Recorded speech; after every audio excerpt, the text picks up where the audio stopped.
But he's not finding the mark. There he is again. Oh.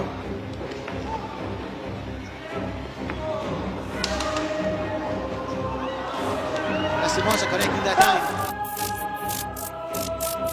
Sa mundo ng Philippine boxing, dalawang batang mandirigma ang nagharap sa isang matinding sagupaan noong February 12, 2025 sa blow-by-blow na ginanap sa Vigan City, Ilocos Sur sa minimum weight division, Jonel Lastimosa at Roger Esclamado. Si Jonel Lastimosa, tubong Ozamis City, ay pangalawa sa tatlong magkakapatid, parehong prospect boxing prodigy at kasalukuyang nagsasanay sa Glenford Fitness Gym sa Taguig. Bilang isang southpaw na may taas na 5'4" at abot na 66 and half, hawak niya ang professional record na 2 wins at 1 draw. Ipinakita niya ang kanyang tapang at lakas sa kanyang laban kontra Francisco Remolacio, kung saan pinatulog niya ang kalaban sa unang round noong Setyembre 22, 2024 sa Mandaluyong City. Sa kabilang panig, si Roger Esclamado ay isang batang boksingero mula sa Mandaluyong City, Philippines, na mabilis na gumagawa ng pangalan sa professional boxing.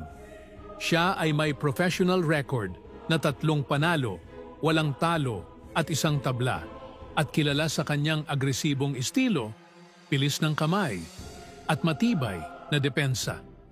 Sa bawat laban, pinapakita niya ang kanyang determinasyon at husay, na patunay na isa siyang seryosong contender sa mundo ng boxing.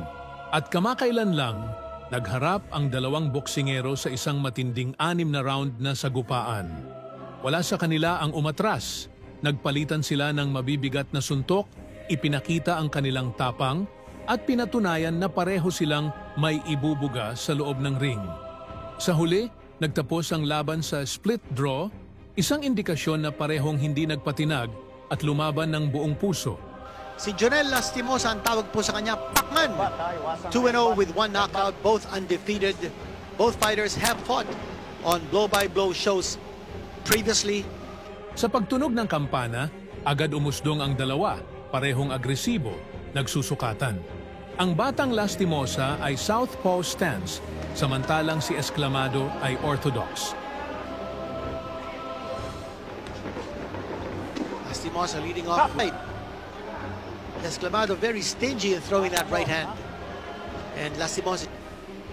That's the end of round number 1. Sa round 2, nagsimula ng uminit ang bakbakan, parehong nakahanap na tiempo at sukat, kaya mas naging exciting ang laban. Panoorin po natin, mga idol. Lastimosa clear, but he's not finding the mark. There he is again. Oh, Esclamado, dalawa.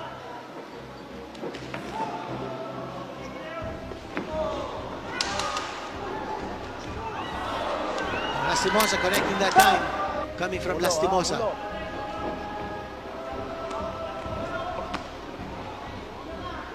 Lastimosa throw.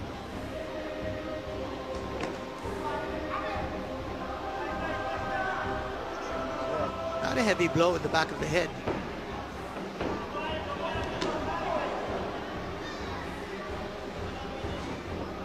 Esclamado.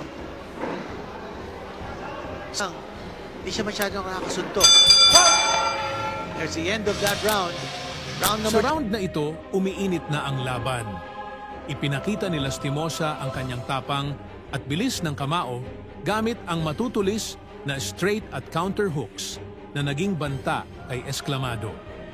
Ngunit hindi rin basta-basta nagpapatinag ang batang Mandaluyong, maingat itong sumusugod habang naghahanap ng tamang tiyempo.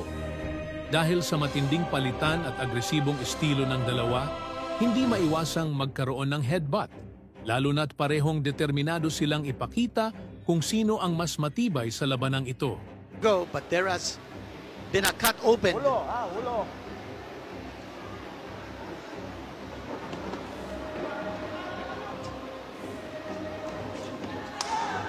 Now we're going to monitor how the cornermen of Lastimosa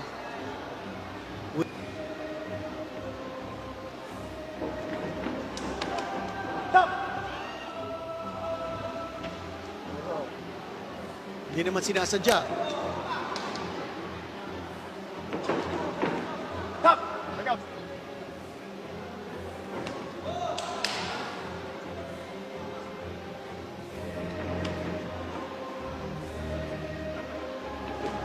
you also notice with that high guard of Lastimosa, open yung kanyang breadbasket. Open yung midsection niya. And for Escamado, Sa round 4, patuloy ang matinding palitan ng suntok. Mas naging agresibo si Lastimosa, habang si Esclamado naman ay nagpakita ng matinding pag-iingat, naghahanap ng tamang pagkakataon para umatake. Sa kalagitnaan ng round, isang solidong suntok mula kay Esclamado ang tumama ng malinis, bahagyang yumanig kay Lastimosa. Parang isang babala ito na hindi basta-basta ang kanyang kalaban, mapanganib at may matinding lakas. Dahil kapwa matapang at malakas ang dalawa, lalo pang tumindi ang laban, na mas nagpataas ng excitement para sa mga manonood. it's on the right eyelid. So both fighters now cut up because of headbutts. Left eye, si Lastimosa. Right eye naman, si Esclamado.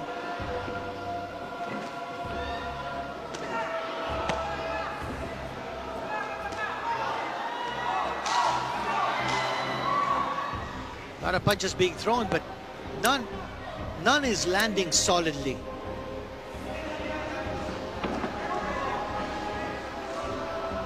Pareho nang may kaunting dugo sa kilay ang dalawang mandirigma. Tanda ng matinding sagupaan at walang humpay na palitan ng suntok. Sa bawat bitaw ng kanilang kamao, ramdam ang determinasyon at tapang, walang gustong umurong, walang nagpapahinga. For Esclamado, pound the body. The side of the body, playing tactics to move away from Esclamado. Both fighters are well under control. Left hand connected squarely.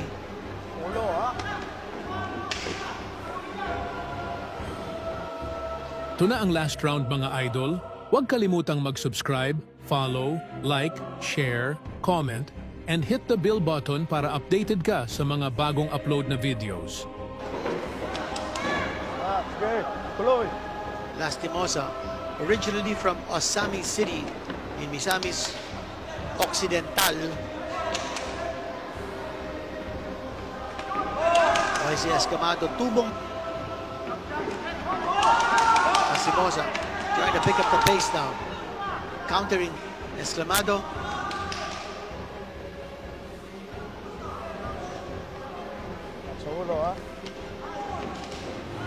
Clapper has sounded, and we are going to go to the scorecards.